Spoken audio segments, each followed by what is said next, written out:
Hello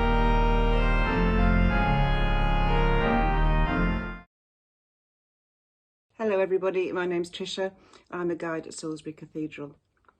I've found in recent months we've seen so many presentations, relatives, politicians on screen.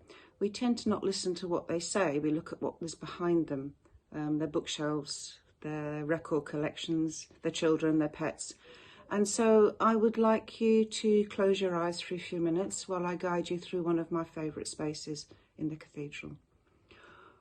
When the decision was made to move from Old Sarum 800 years ago, one of the most important things was continuation of worship. A small wooden chapel was built and then work was commenced. We are seated in the Trinity Chapel at the east end of the cathedral. The foundation was stone was laid here, and 5 years later, in 1225, this area was consecrated and used for worship. In front of you, to the left and to the right, you can see 2 of the 24 consecration crosses in the cathedral in vibrant red and green.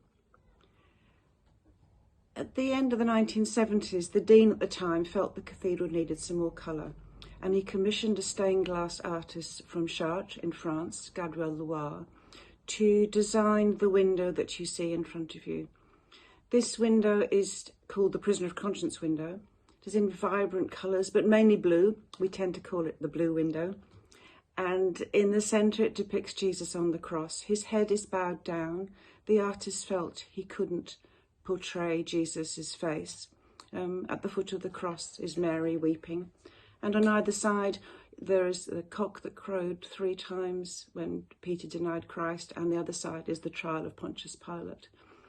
In the morning, when Christians come to this space for morning worship, this area is filled with light flooding in through from the rising sun in the east.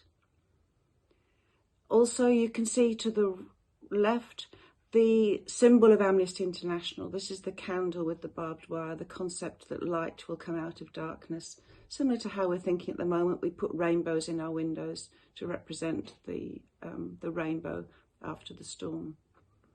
This is also the place where we have the tomb of Sint Osmond.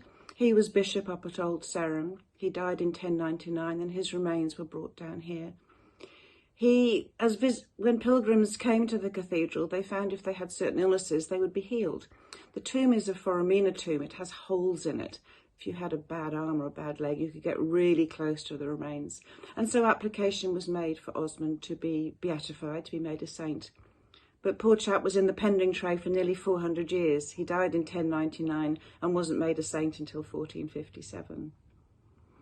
Anyway, I wish you all well, and I look forward greatly to welcome you in person to the cathedral so I can show you some of these lovely spaces.